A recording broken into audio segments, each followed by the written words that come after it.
கர்த்தர் இயேசு கிறிஸ்துவின் நாமத்தினாலே உங்கள் அனைவருக்கும் எங்கள் அன்பின் வாழ்த்துக்கள். இந்த நிகழ்ச்சி மூலமாக மறுபடியுமாக கர்த்தர் நம்மை சந்திக்கும்படியாக செய்திருக்கிறார். தேவனுக்கு நன்றி செலுத்துவோம். புதிய ஆண்டின் ஒவ்வொரு நாளையும் கர்த்தர் அற்புதமாக உங்களையும் என்னையும் நடத்தி வருகிறார் என்று சொல்லி நான் கர்த்தருக்குள்ள விசுவாசிக்கிறேன். ஜீவனுள்ள தேவனுடைய வார்த்தையை நம்பி பற்றி கொள்கிறவர்களுக்கு நிச்சயமாகவே மேன்மையான ஆசீர்வாதங்கள் உண்டு.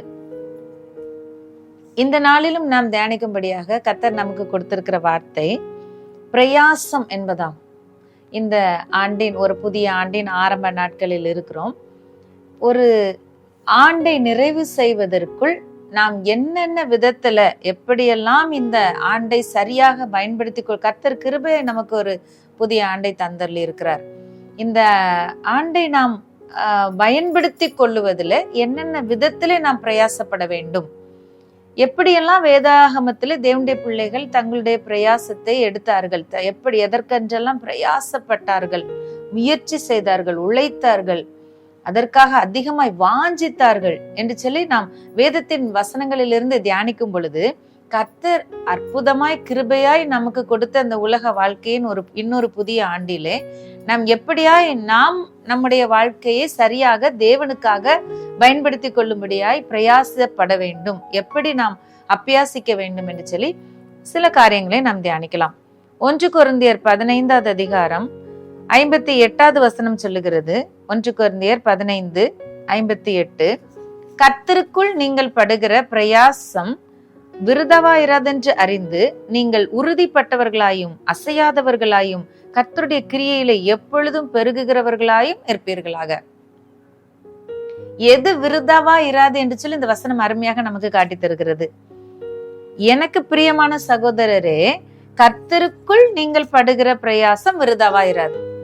அப்போ கர்த்தருக்கென்று நம்ம எந்த பிரயாசப்படுகிறோமோ, கர்த்தருக்குள் எந்தெந்த காரியங்களுக்காக பிரயாசப்படுகிறோமோ அது ஒண்ணும் விருதாவா போகாதான், அது ஒண்ணும் பலனற்று போகாது, பயனற்று போகாது, பிரயோஜனம் இல்லாமல் போகாது.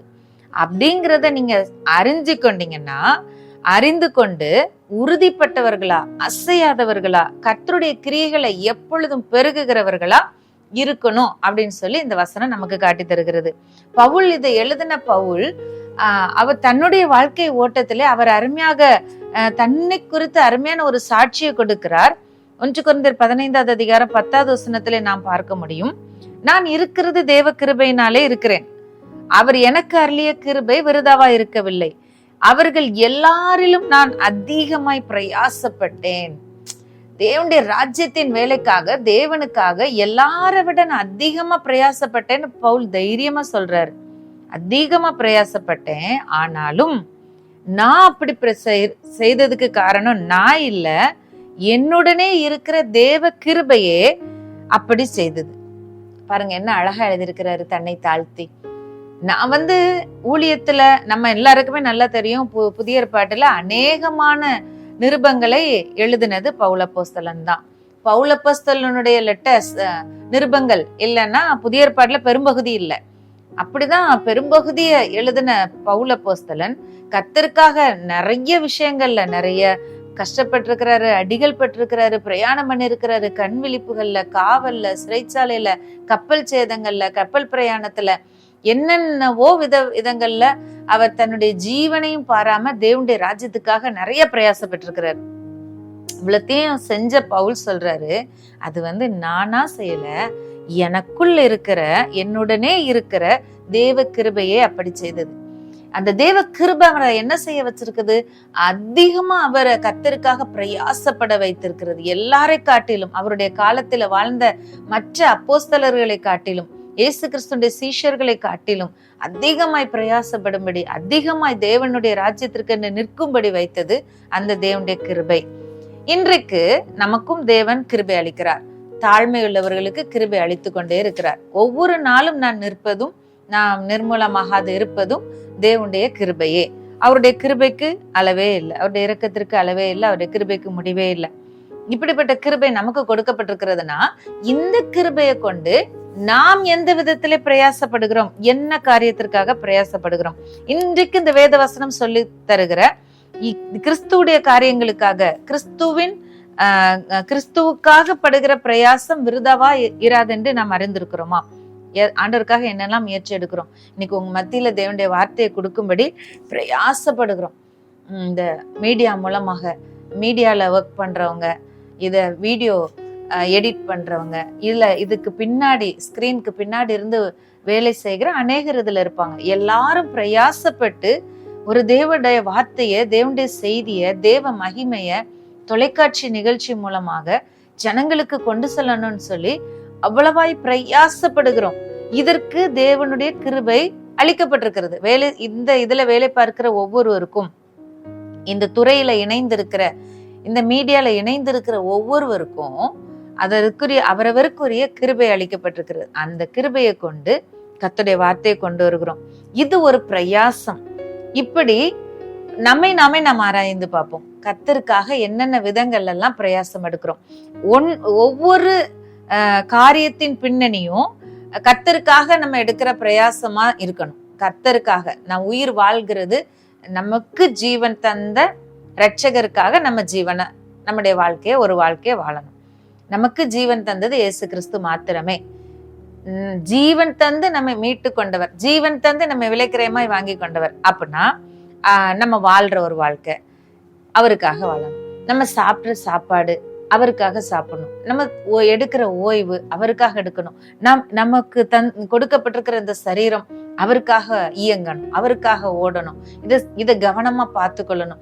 செய்கிற வேலை, நம்ம பார்க்கிற பிசினஸ், அல்லது நம்ம செய்கிற ஏதோ ஒரு தொழில், ஏதோ ஒரு வியாபாரம், ஏதோ ஒண்ணு, எதை நம்முடைய வாழ்வுக்கு ஆதாரமாக நம்ம செய்கிறோமோ அத்தனையும் அது கர்த்தருக்காக. இதிலே கர்த்தர் என்னோடு கூட இருக்கிறார், இதிலே கர்த்தர் மகிமைப்படுகிறார், இந்த வருமானத்திலே கர்த்தர் தன்னுடைய ராஜ்யத்தின் வேலையை செய்கிறார், அதற்குரிய கிருபை எனக்கு கொடுத்திருக்கிறார், அவருக்காக கொடுக்கும்படியான கிருபை எனக்கு கொடுக்கப்பட்டிருக்கிறது. நான் அறிந்து கொண்ட இந்த நித்திய ஜீவனை, நான் ஏற்றுக்கொண்ட இந்த சுவிசேஷத்தை அநேகருக்கு கொண்டு செல்ல வேண்டும், அநேகர் இதனால் ஆசீர்வதிக்கப்பட வேண்டும், ஜீவனுள்ள தேவனாகிய இரட்சகரை கண்டு கொள்ளணும், எவ்வளவு அன்புள்ள தேவன் என்று நான் அறிந்திருக்கிறேன், நான் ருசி பார்த்திருக்கிறேன். இந்த ருசிய, கர்த்தர் நல்லவர் என்பதை ருசி பார்க்கிற அனுபவம் இன்னும் எல்லாருக்கும் கிடைக்கணும். இப்படியெல்லாம் தான் நம்முடைய வாழ்க்கையின் மையம். பொதுவா உலக பிரகாரமா வாழ்க்கையின் மையம்னு சொன்னா அது பணமா இருக்கும். பணம் சம்பாதிக்கணும், வாழ்க்கை வாழ்றது, இந்த உலக வாழ்க்கை வாழ்றதுக்கு, ஓடுறதுக்கு கண்டிப்பா நமக்கு பணம் அவசியம். அந்த பணம் அவசியம். அந்த பணம் சேர்த்தலும், பணம் சம்பாதித்தலும், சேமித்தலும், செலவழித்தலும் எல்லாமே எதை மையமாக கொண்டிருக்கணும்? கிறிஸ்துவுக்காக நான் ஒரு பிரயாசம் எடுக்கிறதுக்கு, கிறிஸ்துவின் காரியமாக நான் ஏதோ ஒரு வேலையை செய்கிறதை அது மையமாக கொண்டிருக்க வேண்டும். அப்படி மையமா இருந்துச்சுன்னு சொன்னா நம்ம வாழ்க்கை நிச்சயமாகவே கண்மலையின் மேல் கட்டப்பட்ட வீடாக ஆசீர்வதிக்கப்பட்டிருக்கும் என்பது உறுதி. வெறுமன பணத்தையும், பணம் சம்பாதித்தலையும், பணம் தன்னுடைய மனம் போல் செலவழித்தலையும் மையமாக வச்சுட்டு ஒரு வாழ்க்கை வாழ்ந்தோம்னு சொன்னா அதுல கர்த்தருக்காக நம்ம எடுக்கிற பிரயாசம் எதுவுமே இல்லையே. அப்படின்னா அந்த வாழ்க்கை அல்லது அந்த ஜீவன் மணலின் மேல் கட்டப்பட்ட வீடு போல, அதற்கு ஒப்பிடப்பட்ட வீடாக, அது காற்றடிக்கும் போது, வெள்ளம் வரும்போது, புயல் அடிக்கும் போது, அதன் மேல் மோதும் போது அது விழுந்து ஒன்றுமில்லாமல் போனது போல, நீர்க்குமிழி உடைந்து போவது போல ஒரு ஒரு அர்த்தமற்ற ஒரு வாழ்க்கையாக, பயனற்ற ஒரு வாழ்க்கையாக போய்விடும். ஆனா நம்ம ஓடுறதும், நம்ம விரும்புகிறதும், நம்ம செலவழிக்கிறதும், நம்ம சேமிக்கிறதும் எல்லாமே தேவனுடைய ராஜ்யத்தை மையமாக கொண்டு, கர்த்தருக்காக நான் ஒரு பிரயாசப்படுகிறேன் என்கிறதை மையமாக கொண்டு இருக்குமானால் நிச்சயமாகவே இந்த உலகத்துல அதுதான் ஒரு ஆசீர்வதிக்கப்பட்ட வாழ்க்கையாக இருக்க முடியும். அதனாலதான் பவுல் சொல்றாரு, நான் அதிகமா பிரயாசப்பட்டேன், நான் எல்லாரை விட அதிகமா பிரயாசப்பட்டிருக்கிறேன் அப்படின்னு சொல்லி. இதற்கு உதவி செய்கிறது அந்த தேவனுடைய கிருபையே. பிலிப்பியர் 4வது அதிகாரம் 3வது வசனத்தை நம்ம வாசிக்கலாம். இவர்கள் சுவிசேஷ விஷயத்தில் என்னோடு கூட மிகவும் பிரயாசப்பட்டார்கள், அவர்களுடைய பெயர்கள் எல்லாம் ஜீவ புஸ்தகத்துல எழுதப்பட்டிருக்கிறது என்று சொல்லி வசனம் சொல்கிறது. சுவிசேஷ விஷயத்துல மிகவும் பிரயாசப்பட்டார்கள். அப்ப நம்முடைய பிரயாசம் இந்த வாழ்க்கையினுடைய மையம், முக்கிய நோக்கம் சுவிசேஷம் அறிவித்தலாக இருக்க வேண்டும். சுவிசேஷம்னா என்ன? இயேசு கிறிஸ்து இந்த உலகத்துல வந்தார், அவர் நம்முடைய பாவங்களை ஏற்றுக்கொண்டு சிலுவையில மரித்தார், அடக்கம் பண்ணப்பட்டார், ஆனால் மூன்றாவது நாள் மகிமையாய் உயிரோடு எழும்பினார். உயிர்த்தெழுந்த கிறிஸ்துவை நமக்கு ஒரு மகிமையான உயிர்த்தெழுதல் இருக்குது அப்படிங்கிறதுக்கு முன்னோடியாக அவர் செயல்பட்டதை நாம் பார்க்க முடியும். இந்த நம்பிக்கையோட தான் நம்ம இந்த உலக ஓட்டத்தை முடிக்கிறோம். இந்த உலக ஓட்டத்தை முடித்தவர்களை பூமியிலே விதைக்கிறோம். இந்த நம்பிக்கையோடு மறுபடியும் முகமுகமாய் பார்ப்போம் என்கிற நம்பிக்கையோடு நாம் காத்து இருக்கிறோம். இப்படி ஒருவரை ஒருவர் நாம் தேற்றுகிறோம், ஆறுதல் படுத்துகிறோம். அப்போ இதுதான் சுவிசேஷம். சுவிசேஷம் என்பது கிறிஸ்து மரித்து உயிர்த்தெழுந்தது போல இந்த உலக வாழ்க்கையிலே நம்முடைய ஓட்டம் முடிவடைந்தாலும் நமக்கு ஒரு மகிமையான உயிர்த்தெழுதல் இருக்கிறது என்பது நல்ல செய்தி, நற்சுவிசேஷம்.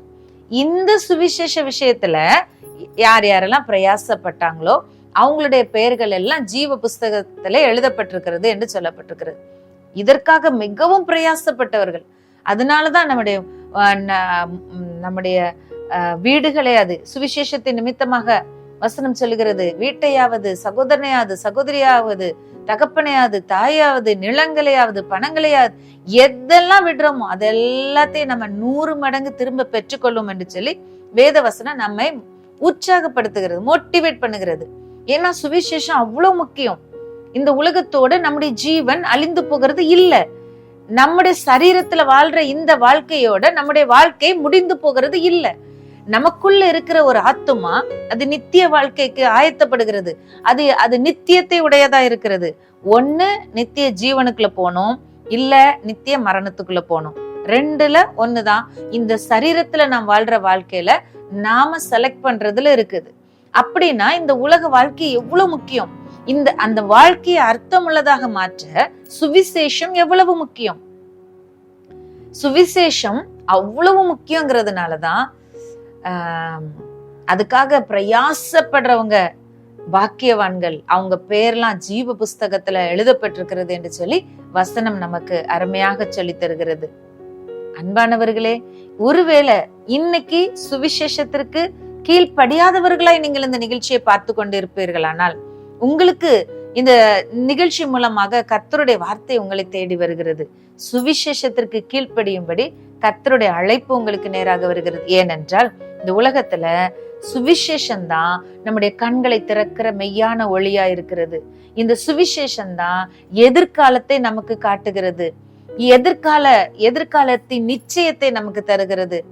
சிலர் இதை போக்கடித்து வீணான மாயை பின்பற்றுகிறவர்கள் தங்களுக்கு வரும் கிருபையை போக்கடிக்கிறார்கள் என்று சொல்லி எழுதப்பட்டிருக்கிறது. அது என்ன மரணம், அது என்ன நித்திய மரணம், நித்திய ஜீவன், இதெல்லாம் எனக்கு ஒண்ணும் விளங்கல அப்படின்னு சொல்லிட்டு நம்ம ஒதுங்கிட முடியாது. இதெல்லாம் எனக்கு தேவையில்லைன்னு சொல்லி ஓரமாய் தள்ளிவிட முடியாது. இதெல்லாம் அப்புறம் பார்த்து கொள்ளலாம் என்று சொல்லி நிர்விசாரமா இருந்து விட முடியாது. ஏனென்றால் வசனம் சொல்லுகிறது இவ்வளவு பெரிதான ரட்சிப்பு. ஏனென்றால் கிறிஸ்து தாமே இந்த உலகத்துக்குள்ள வந்து மனிதனாய் பிறந்து தன்னுடைய ஜீவனை மனுக்குலத்திற்காக கொடுத்து மனுக்குலத்தை மீட்டெடுத்து சம்பாதித்து கொடுத்த, அவருடைய சொந்த இரத்தத்தை சிந்தி சம்பாதித்து கொடுத்த இவ்வளவு பெரிதான ரட்சிப்பு என்று சொல்லி இந்த ரட்சிப்பை குறித்து வேதம் சொல்லுகிறது. இவ்வளவு பெரிய விடுதலை. நாம் பாவியா இருக்க, நாம் மரிக்க வேண்டிய இடத்துல கிறிஸ்து தன்னை பாவியாக்கி, கிறிஸ்து பாவம் செய்தவர் அல்ல, அவர் பாவம் ஆக்கப்பட்டார். தன்னை பாவம் ஆக்கி மனுக்குலத்தின் பாவத்தை தன்மேல ஏற்றுக்கொண்டு, சாபத்தை தன்மேல ஏற்றுக்கொண்டு தன்னுடைய பரிபூர்ண விடுதலையை நமக்கு கொடுத்திருக்க, இவ்வளவு பெரிதான ரட்சிப்பை குறித்து நாம் கவலையற்றிருப்போமானால் தண்டனைக்கு எப்படி தப்பித்துக் கொள்வோம் என்று வசனம் சொல்லுகிறது. ஆகவே நாட்கள் பொல்லாதவைகளானதால் காலத்தை பிரயோஜனப்படுத்திக் கொள்ளுங்கள் என்று சொல்லி வசனம் சொல்லுகிறது. இதை கேட்டுக்கொண்டிருக்கிற நீங்கள் யாரா இருந்தாலும் சரி, எந்த மதத்தினவரா இருந்தாலும் சரி, இது மெய்யான சத்திய சுவிசேஷ வார்த்தை. இந்த வார்த்தைகளை ஏற்றுக்கொள்கிறவர்கள் பாக்கியவான்கள். காலம் நிறைவேறிற்று, காலம் சமீபமா இருக்கிறது, ஆண்டோடைய வருகை சமீபமா இருக்கிறது என்று சொல்லி நம்ம அறிவியலின் முன்னேற்றத்தை எவ்வளவு நம்ம பார்க்கிறோமோ, எவ்வளவு அறிவியல் தொழில்நுட்ப வளர்ச்சியும் பெருக்கத்தையும் நம்ம பார்க்கிறோமோ, அந்த அளவுக்கு இயேசு கிறிஸ்துடைய வருகை சமீபமா இருக்கிறது என்பதை நாம் உணர வேண்டும். அத்திமரம் துளிர் விடுகிறது நீங்க பார்க்கும்போது அவர் சமீபமாய் வாசலண்டை வந்து விட்டார் என்று அறியுங்கள் என்று சொல்லி அடையாளம் கூறப்பட்டிருக்கிறது போல இந்த காலத்தில் நடைபெறுகிற அடையாளங்களையும் அற்புதங்களையும் பார்க்கும் பொழுது இயேசு கிறிஸ்து சமீபமாய் வந்து விட்டார். அவர் வாசலண்டை வந்து விட்டார். அவர் வாசலண்டையில நின்று அநேகருடைய இருதயங்களை தட்டுகிறார் என்பதை அறிய வேண்டும். இந்த சுவிசேஷத்திற்காகத்தான், இதை அறிவிப்பதற்காகத்தான். ஏனென்றால் நித்திய மரணத்துக்குள்ள ஒருவருடைய ஆத்துமா சென்று விடக்கூடாது. காலங்காலமாய் ஒரு நரகத்துக்குள்ள வாழ்கிற வாழ்க்கைக்குள்ள ஒரு மனிதன் சிக்கிவிடக்கூடாது என்பதற்காக இந்த சுவிசேஷம் அறிவிக்கப்படுகிறது. இந்த சுவிசேஷத்திற்காக பிரயாசப்படுகிறவர்கள் நித்திய ஜீவ புஸ்தகத்திலே பெயர் எழுதப்பட்டவர்களாக காணப்படுகிறார்கள். ஒருவேளை இந்த சுவிசேஷத்தை நீங்க நான் கர்த்தருடைய சுவிசேஷத்தை குறித்து வெட்கப்படேன் என்று சொல்லி பவுல் எழுதியிருக்கிறார். இது சொல்றதுல எதுக்கு வெட்கப்படணும்? ஏனென்றால் இது சத்தியமான வார்த்தை, இது தேவனுடைய ஜீவனுள்ள வார்த்தை. ஆகவே நான் சுவிசேஷத்தை குறித்து வெட்கப்படேன். ஏனென்றால் சுவிசேஷத்தை கேளாதவர்களோ அதை ஏற்றுக்கொள்ளாதவர்களோ தன்னுடைய வாழ்க்கையின் ஓட்டத்தின் முடிவிலே எங்க போய் நிக்க போறோம் அப்படின்னு சொல்லி அந்த விளிம்புல நின்னுட்டு பார்க்கும் போதுதான் தெரியும், ஐயோ இவ்வளவு காலத்தையும் நம்ம வீணாக்கி விட்டோமே. நம்மை தேடி சுவிசேஷம் வந்ததே, நம்முடைய காதுகளுக்கு நேராக இந்த நற்செய்தி வந்ததே, நம்முடைய இருதயத்தோடு இந்த நற்செய்தி பேசியதே, ஆனால் அதற்கு இடங்கொடாமல் போனோமே என்று சொல்லி அந்த மரணத்தின் விளிம்புல நின்று பார்க்கும் பொழுது அந்த காலம் கடந்து போயிருக்கும். அப்படித்தான் அன்னைக்கு ஒரு ஐஸ்வர்யவான் இருந்தான். அவனுடைய வீட்டுல ஒரு ஏழை மனிதன் லாசரு என்ற பெயரோடு இருந்தான். இந்த ஐஸ்வர்யவானுக்கு எல்லாம் நிறைவா இருந்தது, சகலமும் சம்பூரணமா இருந்தது. அவன் ஒரு சம்பிரமமான ஒரு வாழ்க்கை வாழ்ந்து கொண்டிருந்தான். அதே நேரத்துல அந்த லாசரு அவனுடைய வீட்டு வாசல்ல இருந்தான். அவனுக்கு சரியான சாப்பாடு கூட கிடைக்கல. அவனுடைய உடம்பெல்லாம் பருக்களா இருந்தது, நாய்கள் அதை நக்கிற்று என்று எழுதப்பட்டு இருக்கிறது. ஒரு நாளிலே இவனும் மரிக்கிறான். பெரிய ஐஸ்வர்யவான், மகா சம்பிரமமாய் வாழ்ந்தவன், இவனும் மரிக்கிறான். அந்த லாசரு தரித்திரத்திலே வாழ்ந்தவன், அவனும் மரிக்கிறான். ஆனால் 2 பேருடைய மரணம், அந்த மரணத்துக்கு பின்பான வாழ்க்கை காட்டுகிறது தான் சுவிசேஷத்துடைய முக்கியமான காரியம். அந்த மரணத்தின் விளிம்புல போயிட்டு அதுக்கப்புறம் நம்ம தப்பிச்சு வர முடியாது. அதுக்கப்புறம் நம்முடைய வாழ்க்கையில ஒரு ரிவர்ஸ், ஒரு யூடர்ன் போட முடியாது. இப்பதான் யூடர்ன் போடுறதுக்கான சரியான தருணம். கர்த்தர் உங்களோடு கூட பேசுகிறார். மரணத்திற்கு பின்பு அந்த ஐஸ்வர்யவான் நித்திய மரணம், நித்திய நரகத்திலே தள்ளப்படுகிறான். அந்த லாசருவோ தேவனுடைய கரங்களிலே ஆபிரகாமுடைய மடியிலே கொண்டு போய் விடப்படுகிறான். அப்போ இவங்க 2 பேருக்கும் ஒரு பெரிய கான்வர்சேஷன் நடக்குது. இந்த ஐஸ்வர்யவான் நரகத்துல கிடந்து வேதனைப்படுறான், ரொம்ப அலறி துடிக்கிறான். தாகத்துல ஒரு சொட்டு தண்ணீர் கிடைக்காம நாவெல்லாம் வறண்டு போய் தண்ணீர் தாகத்தினால துடிக்கிற அந்த கதறுகிற அந்த நேரத்துல தூரத்துல தன் கண்களை ஏறெடுத்து பார்க்கும் பொழுது அழகா அந்த லாசரு ஆபிரகாமுடைய மடியில உட்கார்ந்து இருக்கிறான். இவனுக்கு பார்த்தா இப்போ ஒண்ணுமே பண்ண முடியாது, காலம் கடந்து போயிடுச்சு. ஆனா தண்ணீர் தாகம் சொல்ல முடியல. அவன் ஆபிரகாம பார்த்து கேக்குறான். அப்படின்னா ஏற்கனவே அப்ப ஆபிரகாம் அவருக்கு தெரிஞ்சிருக்கு தானே, என் தகப்பனாகிய ஆபிரகாமேன்னு கூப்பிடுறான். அப்ப இந்த பூமியில வாழ்ந்த நாட்கள்ல ஆபிரகாமின் தேவனாகிய கர்த்தரை பார்க்கலையே. ஆபிரகாம தெரிஞ்சிருக்கு, ஆனா ஆபிரகாமின் தேவனாகிய கர்த்தரை தெரிந்து கொள்ளுகிற அல்லது ஏற்றுக்கொள்ளுகிற அந்த அறிவு அவனுக்கு இல்லாமல் போயிடுச்சு. இப்போ என் தகப்பனாகிய ஆபிரகாமே உங்க மடியில உட்கார்ந்து இருக்கிற அந்த லாசருவு அவனோட சுண்டு விரல் பாருங்களேன், எவ்வளவு தண்ணி கேட்டிருக்கான்னு. அவ்வளோ கொடிய நரக அக்கினில தாங்க முடியாத அந்த வேதனையில தண்ணீர் தாகத்துல அந்த துடிக்கிற பொழுது கேக்குறான். அந்த லாசரு தன்னுடைய சுண்டு விரல், அந்த விரல் நுனிய தண்ணீர்ல துவைத்து ஒரு சொட்டு தண்ணி எனக்கு கொடுக்கும்படி அவனை கொஞ்சம் அனுப்புங்களேன் அப்படின்னு. அப்ப ஆபிரகாம் சொல்றாரு, மகனே நீ பூமியில இருக்கும் பொழுது ரொம்ப ரொம்ப செல்வ செழிப்பா வாழ்ந்தல்ல, நல்ல எல்லாத்தையும் அனுபவிச்சல்ல, அப்படியே லாசரு அந்த நாட்கள்ல துன்பத்தை அனுபவிச்சான். இப்போ அவன் தேற்றப்படுறான், நீயோ வருத்தப்படுறா. அதுவும் இல்லாம நாங்க இங்க இருந்து அந்த நரகத்துக்குள்ள உங்ககிட்ட வரவும் முடியாது, நீங்க அங்க இருந்து ஹெல்ப் கேட்டு எங்க கிட்ட இங்க வரவும் முடியாது. பாரு 2 பேருக்கு நடுல எவ்வளோ பெரிய பிளவு இருக்குன்னு. அதனால நாங்க உனக்கு இப்ப ஹெல்ப் பண்ண முடியாது மகனே, காலம் தவறி போயிடுச்சு அப்படின்னு சொல்லும் போது இந்த ஐஸ்வர்யவானுக்கு அவரை விட மனசு இல்ல. அப்படியாயிலும் எப்படியாயிலும் நீங்க லாசருவை அனுப்பி, எனக்கு இன்னும் 4-5 சகோதரங்க இருக்காங்க, அவங்களும் பூமியில என்ன மாதிரிதான் ஒரு கேடுகட்ட வாழ்க்கை வாழ்ந்துட்டு இருக்காங்க, இன்னும் கர்த்தரை அறியாம இருக்காங்க, இன்னும் சுவிசேஷத்துக்கு கண்களை திறக்கல, சுவிசேஷத்தை ஏற்றுக்கொள்ளல, நரகம் பரலோகத்தை பத்தி அவங்களுக்கு தெரியல.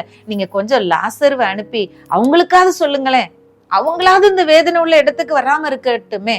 பாருங்களேன் என்ன ஃபீலிங்லாம் அந்த நரகத்துல இருக்கு அப்படின்னு சொல்லி. அப்போ அதுக்கும் ஆபிரகாம் பதில் கொடுக்கிறார். பாரு, அவங்களுக்காக பூமியில நான் தீர்க்கதரிசிகளை வச்சிருக்கேன். பாருங்க, அவங்களுக்கு சத்தியத்தை சொல்றதுக்கு இந்த தொலைக்காட்சியை வச்சிருக்கேன். இந்த இன்னென்ன விதத்துல எல்லாம் நான் உங்களுக்கு சத்தியத்தை சொல்றதுக்கு சபைகளை வச்சிருக்கேன், சுவிசேஷகர்களை வச்சிருக்கேன், போதகர்களை வச்சிருக்கேன், ஊழியக்காரர்களை வச்சிருக்கேன். இவங்களுக்கெல்லாம் அவங்க செவி கொடுக்கட்டும் அப்படின்னு ஆபிரகாம் சொல்லிடுறாரு. அவங்களுக்கு அவங்க செவி கொடுக்கட்டுமே. இல்ல நீங்க லாசரு அனுப்புனாதான் அவங்க கேட்பாங்க அப்படின்னா ஆபிரகாம் சொல்லிடுறாரு, ஏப்பா இவங்களுக்கெல்லாம் அவங்க சொல்றத கேட்கல, செவி கொடுக்கலன்னா இங்க நான் லாசருவை அனுப்பி மரித்தோர்ல இருந்து ஒருத்தர் எழும்பி போய் சொன்னா கூட அவங்க நம்ப மாட்டாங்கப்பா அப்படின்னு சொல்லி முடிச்சிடுறாரு. அப்போ அவன் வேதனை, அந்த வேதனை, அந்த நித்திய நரகங்கிறது எப்படிப்பட்டது தெரியுமா? அது முடிவே இல்லாதது. இந்த உலக வாழ்க்கையாவது நமக்கு எத்தனை வயசு, 50 வயசு 70 வயசு, சிலருக்கு சின்ன வயசுலயே இந்த உலக வாழ்க்கை முடிந்து போகிறது, சிலருக்கு நீடிய ஆயுளாக ஒரு 85 வயசு 95 வயசு, அபூர்வமா ஏதோ ஒரு சிலருக்கு 100 கடந்த வயதுல சில பேர் இருக்கலாம், 100 கடந்து வாழலாம். ஆனா மனிதருடைய வாழ்க்கை எப்போ முடியும், எப்போ மூச்சு எப்போ நிக்கும் யாருக்குமே தெரியாது. அப்போ அப்படி ஒரு நிச்சயம் இல்லாத ஒரு ஓட்டத்துல, நிச்சயம் இல்லாத ஒரு வாழ்க்கையில, இந்த உலக வாழ்க்கையில ஓடிட்டு இருக்கும். ஆனா இது ஒரு பீரியட் முடிஞ்சிரும், ஒரு குறிப்பிட்ட காலம் இந்த வாழ்க்கை முடிவடை. ஆனா அதுக்கப்புறம் ஸ்டார்ட் பண்ற வாழ்க்கை இருக்கே, அது முடிவே இல்லாத வாழ்க்கை. நித்திய நரகத்துக்கு போனாலும் அங்க முடிவே இருக்காது, நித்திய சந்தோஷத்துக்குள்ள போனாலும் அங்கேயும் முடிவே இருக்காது. இந்த நித்திய நரகத்துல அக்கினி அவிஞ்சே போகாது, அக்கினி அணையவே செய்யாது, அங்க இருக்கிற புழு சாகவே செய்யாது என்றெல்லாம் சொல்லி நரகத்தை குறித்து வேதம் எச்சரித்து கொண்டு இருக்கிறது. அங்க இருக்கிறதும் முடிவே இல்லாததா இருக்கும். ஆனா நித்திய சந்தோஷத்துக்குள்ள இயேசுவை ஏற்றுக்கொண்டவர்களாய், சுவிசேஷத்திற்கு தன்னுடைய இருதயத்தை திறந்தவர்களாய், வாசல் படியண்டை நின்று தட்டுகிற சத்தத்தை கேட்டு கதவை திறந்து இயேசுவே எனக்குள்ள வாரும் என்று சொல்லி ஏற்றுக்கொண்டவர்களாய் நித்திய சந்தோஷத்துக்குள்ள பிரவேசிக்காங்க பாருங்க. அந்த சந்தோஷமும் முடிவே இல்லாத சந்தோஷமாய், நித்திய நித்திய நித்திய நிரந்தரமான சந்தோஷமாய் போய்கொண்டே இருக்கும். அழுகை இல்ல, புலம்பல் இல்ல, பசி இல்ல, தாகம் இல்ல, எப்பொழுதும் ஆனந்தம், பேரானந்தம், கர்த்தரோடு எப்பொழுதும் வாழ்கிற வாழ்க்கை, தூதர்களோடு, பரிசுத்தவான்களோடு, ஒளியின் ராஜ்யத்துல, வெளிச்சத்துல, மகிமையில, சொல்ல முடியாத அழகுல, சொல்ல முடியாத சமாதானத்துல, சொல்ல முடியாத அழகுள்ள அப்படி ஒரு வாழ்க்கை. பாருங்களேன், ரெண்டையும் செலக்ட் பண்றது ரொம்ப முக்கியம். அப்படிங்கறதுனாலதான் இந்த சுவிசேஷத்திற்காக இவ்வளவு பிரயாசப்பட வேண்டியது இருக்கு. ஏன் அடிபடணும், ஏன் தூக்கம் இல்லாம இருக்கணும், ஏன் பிரயாணங்கள் பண்ணணும், ஏன் பாடுகளை சகிக்கணும் அப்படின்னா இந்த சுவிசேஷம் ஒரு மனிதனை பரலோகத்திற்குள்ள நித்திய சந்தோஷத்திற்குள்ள கொண்டு போய் சேர்க்கும். இல்ல இந்த சுவிசேஷம் போகலன்னு சொன்னா ஒரு மனிதன் தன்னுடைய ஆத்துமாவை நரகத்துல இழந்துருவான், தன்னுடைய ஆத்மா இழந்துருவான், நரகத்துக்குள்ள போயிருவானேங்கிறதுக்காக இதற்காக பிரயாசம் எடுக்கிறோம். பாருங்க, சில நேரங்கள்ல நம்முடைய பிரயாசப்படுற இதுக்காக டாக்டர்ஸ் சில உயிரை காப்பாற்றுறதுக்கு பிரயாசப்படுவாங்க. தங்களால முடிந்த வரைக்கும், தங்களால இயன்ற அளவு தங்களுடைய எல்லா படிப்பு, அறிவு, திறமை எல்லாத்தையும் பயன்படுத்தி ஒரு உயிரை காப்பாற்றுறதுக்கு போராடுவாங்க. ஏன்னா பூமியில உயிர் அவ்வளவு முக்கியம். சில வெற்றி அடைகிறதுக்கு நம்ம எவ்வளவு பிரயாசப்படுவோம். எப்படியாயிலும் தன்னுடைய லக்கை அடைவேணுங்கிறதுக்காக நமக்கு வைக்கப்பட்டிருக்கிற அந்த கோலை நம்ம ரீச் பண்ணணுங்கிறதுக்காக எவ்வளவு பிரயாசங்கள் எடுப்போம். இவ்வளவு பிரயாசப்பட்டு பார்த்தேன் அப்படின்னு சொல்லி நம்ம சொல்லுவோம். சில பெற்றோர் தங்களுடைய பிள்ளைகளை நல்ல நிலைமைக்கு கொண்டு வருகிறதுக்காக எவ்வளவு பிரயாசம் எடுப்பாங்க. நான் தான் கஷ்டப்படுறேன், நான் தான் படிக்காம போயிட்டேன், எனக்கு தான் அறிவு இல்லாம போயிடுச்சு, பிள்ளைங்க நல்லா இருக்கணும், என் பிள்ளைங்க எதிர்காலம் நல்லா இருக்கணும்னு சொல்லி முழு பிரயாசம் எடுப்பாங்க. தங்களுடைய வேர்வை சிந்தி உழைத்து பணத்தை செலவழித்து தகுதிக்கு மிஞ்சினாலும் செலவு பண்ணி பிள்ளைகளை நல்ல நிலைமைக்கு ஆக்குவதற்காக பிரயாசப்படுவாங்க. இந்த உலக வாழ்க்கைக்காக நம்ம இவ்வளோ பிரயாசப்படுகிறோமே, சுவிசேஷத்திற்காக நாம் எவ்வளவு பிரயாசப்பட வேண்டும். ஏனென்றால் இந்த சுவிசேஷம் நித்திய ஜீவனோடு தொடர்புடையது, நித்திய வாழ்க்கையோடு தொடர்புடையது, நித்திய சந்தோஷத்தோடு தொடர்புடையது. ஆகவே எப்பொழுதும் நாம் இந்த காரியத்திலே அசையாதவர்களாக, இதுக்காக நம்ம எடுக்கிற பிரயாசம் ஒரு நாள் வீணா போவாது. அதனாலதான் பவுல் தைரியமா சொல்றாரு, நம்ம அசையாம இருக்கணும். இந்த பிரயாசத்தை எடுத்துக்கொண்டே இருக்கிறோம். பிரயாசம் எடுக்கிறதுல அசையாதவர்களா, கர்த்தருடைய கிரியைகள்ல எப்பொழுதும் பெறுகிறவர்களா இருக்கணும் என்று சொல்லி பவுல் அருமையாக எழுதுகிறார். இன்னும் ஒரு வசனத்தை நம்ம வாசிக்கலாம். கொலோசையர் 1வது அதிகாரம் 28வது வசனத்தை நாம் வாசிக்கலாம். கொலோசையர் 1வது அதிகாரம் 28வது வசனம். எந்த மனுஷனையும் கிறிஸ்து இயேசுவுக்குள் தேறினவனாக நிறுத்தும்படிக்கு அவரையே நாங்கள் அறிவித்து, எந்த மனுஷனுக்கும் புத்தி சொல்லி, எந்த மனுஷனுக்கும் எல்லா ஞானத்தோடும் உபதேசம் பண்ணுகிறோம். அதற்காக நான் எனக்குள்ளே வல்லமையாய் கிரியை நடப்புகிற அவருடைய பலத்தின்படி போராடி பிரயாசப்படுகிறேன். எந்த மனுஷனையும் கிறிஸ்து இயேசுக்குள்ள நிறுத்தணும், எந்த மனுஷனையும் கிறிஸ்து இயேசுக்குள்ள வளர வைக்கணும், கிறிஸ்து இயேசுவை ஏற்றுக்கொள்ள வைக்கணும். அவரையே நாங்க அறிவிக்கிறோம். எந்த மனுஷனுக்கு நாங்க புத்தி சொல்றோம், உபதேசம் பண்றோம், போராடி இதற்காக பிரயாசப்படுகிறோம். ஏன்னா இந்த ஜீவன் நித்திய ஜீவனோடு, இந்த சுவிசேஷம் நித்திய ஜீவனோடு தொடர்புடையது. இந்த ஜீவனுள்ள வார்த்தை நமக்கு ஜீவனை கொண்டு வருகிறது, நித்திய ஜீவனை கொண்டு வருகிறது. நித்திய சந்தோஷத்திற்குள்ளே, நித்திய ராஜ்யத்திற்குள்ளே நாம் பிரவேசித்து தேவனோடு மகிழ்ந்திருக்கிற அந்த வாழ்க்கைக்கு இந்த சுவிசேஷம் நம்மை அழைக்கிறது. அதற்காகத்தான் நாங்கள் உங்களுக்கு உபதேசிக்கிறோம், உங்களுக்கு இந்த காரியங்களை சொல்லி தரும்படியாக போராடி பிரயாசப்படுகிறோம். பவுலோடு கூட இணைந்து இந்த போராட்டத்துல அநேகர் இணைந்து போராடுகிறோம். கர்த்தர் தாமே நம்மை ஆசீர்வதிப்பாராக. நாம் ஜெபிக்கலாம்.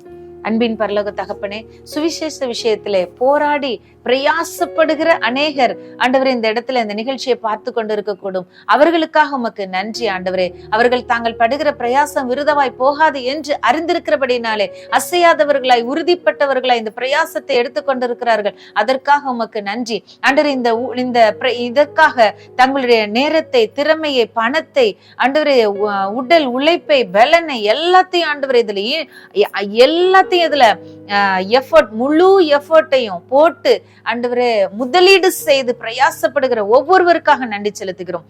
இப்பேற்பட்ட விலையேற பெற்ற இந்த ரட்சிப்பை யாதொருவரும் அசட்டை பண்ணாதபடி கர்த்தருடைய கிருபை காப்பதாக, ஒவ்வொருவர் மேலும் கிருபை உண்டாயிருப்பதாக, ஒவ்வொருவர் மேலும் கிருபை இருப்பதாக. இந்த நிகழ்ச்சி அநேகருக்கு ஆசீர்வாதமா இருப்பதாக, அநேகரை கிறிஸ்துவுக்குள் தேறினவர்களாய் நிறுத்துவதாக.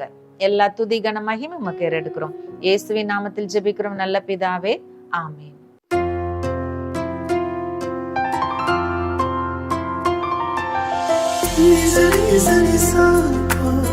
Nizari,